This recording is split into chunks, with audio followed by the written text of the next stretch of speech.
오늘 우리에게 주신 하나님의 말씀은 여호수아 18장 1절에서 10절까지 말씀입니다. 이스라엘 자손의 온 회중이 실로에 모여서 거기에 회막을 세웠으며 그 땅은 그들 앞에서 돌아와 정복되었더라. 그러나 이스라엘 자손 중에 그 기업의 분배를 받지 못한 자가 아직도 7지파라.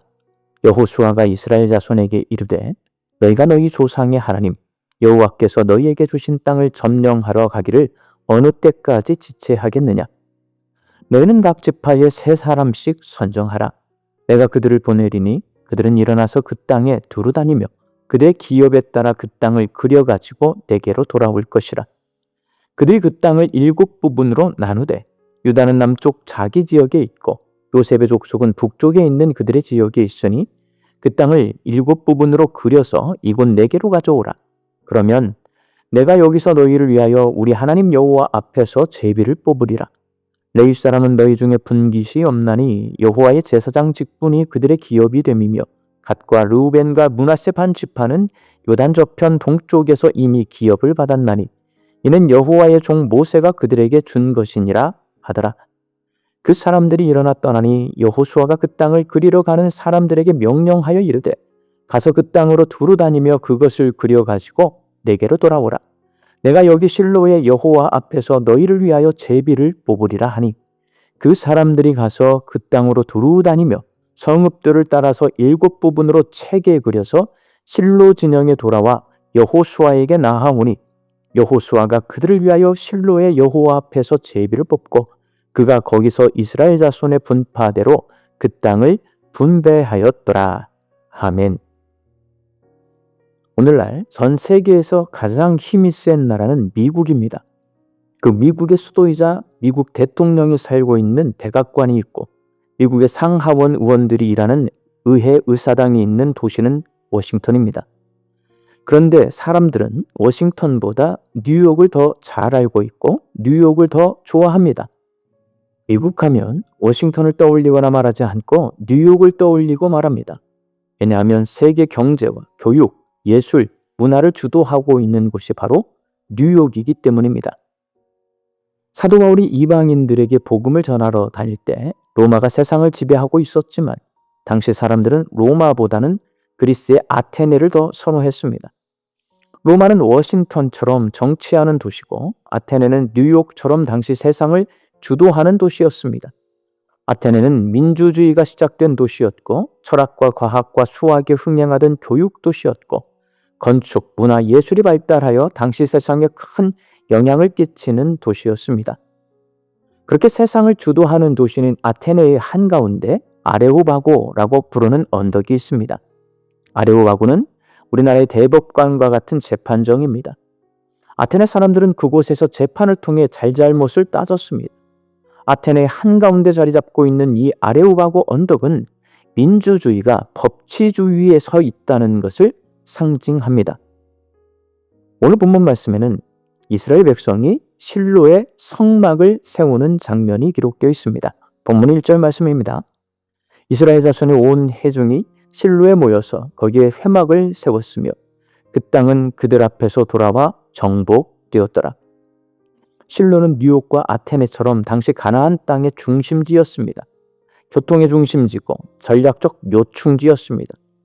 그렇다면 여호수아서는 그 실로에 회막을 세운 이 장면을 기록해 놓음으로써 무슨 말씀을 하고 있는 걸까요?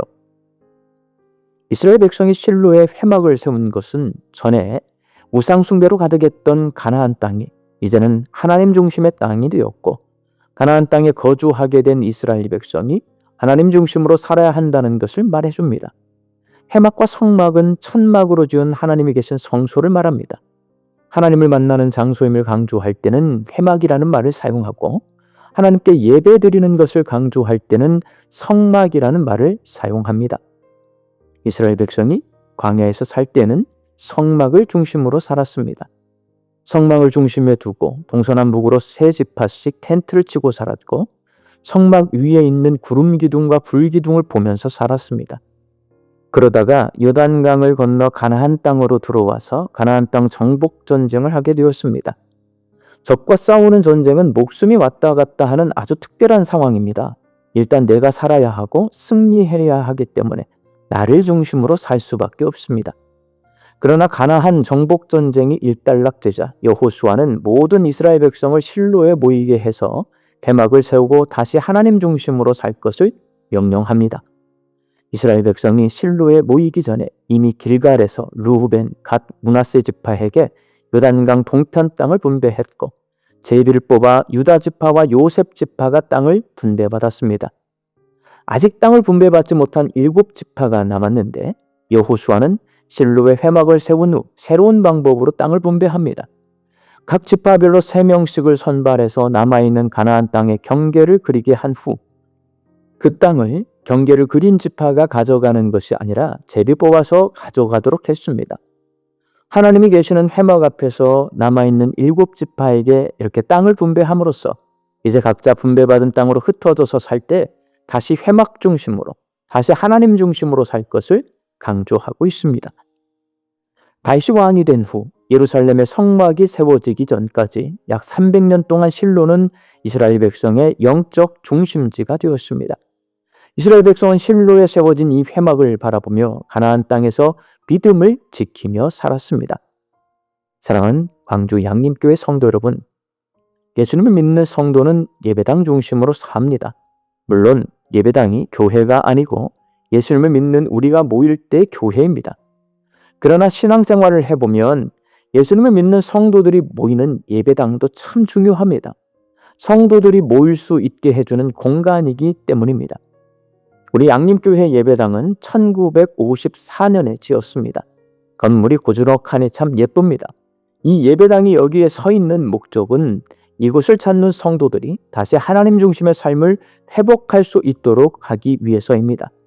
예배당에서 예배를 드리다가 하나님을 만나고 기도하다가 하나님의 음성을 듣고 교육과 봉사와 구역 모임과 같은 다양한 신앙 활동들을 하다가 살아계신 하나님을 만날 때 나를 중심으로 살던 삶에서 벗어나 다시 하나님 중심의 삶을 살 수 있습니다.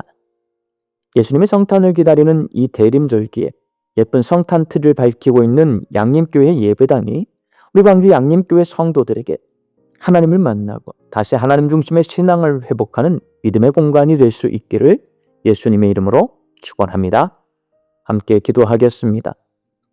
이스라엘 백성들이 가나안 땅에서 회막이 서 있는 실로를 바라보며 하나님 중심의 삶을 살았던 것처럼 우리 광주 양림교회 성도들이 이곳 양림교회 예배당에서 살아계신 하나님을 만나고 하나님 중심의 신앙생활을 하게 하여 주옵소서. 말씀 듣고 세상을 향해 나아갑니다. 내일은 거룩한 주일입니다. 하나님, 이 하루 동안 예배를 준비하며 경건하게 살게 하여 주시고 준비된 예배를 하나님 앞에 올려드릴 때에 우리 예배를 기뻐 받아주시는 하나님을 만날 수 있게 하여 주옵소서. 흩어져 살고 있는 내 가족과 자녀들이 우리와 동일한 믿음을 가지고 영과 진리로 하나님을 예배하게 하여 주옵소서. 육신이 약하여 선악기를 간구하는 환우들이 있습니다. 예수님의 능력으로 치유함을 얻게 하여 주시고 오랜 시간 침상에 누워 계시는 장기 환우들과 어르신들이 천국 소망 붙들고 오늘 이 하루를 살게 하여 주옵시며 애쓰고 힘써서 돌보는 가족들 위에 새 힘을 더하여 주옵소서. 예수님의 이름으로 기도하옵나이다. 아멘.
시